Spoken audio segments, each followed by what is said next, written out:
Hallelujah. Don't need to come and report paroni. Ari plastics. When they go next initial stage. This year Rototoma stage. The Koto Tangarim Borone, Holy Monoton to the Hayani, Rantella Mumbroni. Holy Monaro to Tanya, Darui, Bandari, Bandinote, that's it for the Holy Rugata Numu. Kabatuana do tanga launch. Hallelujah.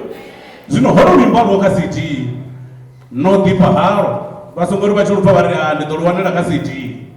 Zino arari bagoto do from deep haro and arari to bakome choro bachine. Ti kabachine yeji achi daba haro. Moro rimbo special for body. Roto piki yuwa. Zino bodi bakwabe rono rimbo. Hallelujah. Hallelujah. Varati. Are the content from Maka 5, 4, 3, 2, 1.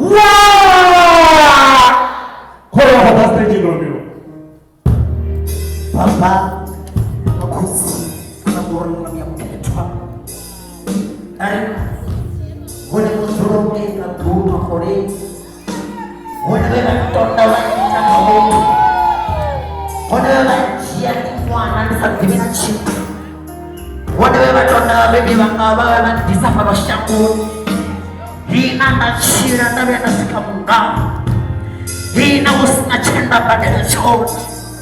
Mara whatever one of us one Lord to be the skate Munga. Whatever thing down in the Sukepa. He knows Simanda. He knows Munyanga. He knows Musura Kosianga, Musura Batuna Chinabokere, Musura Nonanga Kanamapuanga, Umanda, whatever the Rutato, whatever thing down in the skin about the back, Zayton Foon and Manda warning. Then the Quatama of us sing the Kipinya Pasa, the silly one over in the sheet. The Ruden about the bar. Itu yang harus melawan. Itu yang harus melawan. Nisibana ni apa?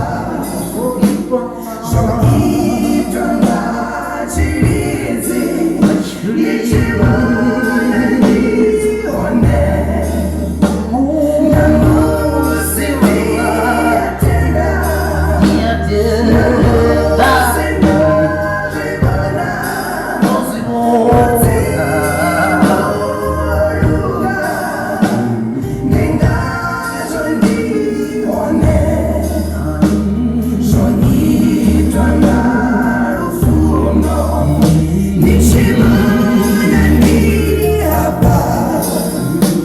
So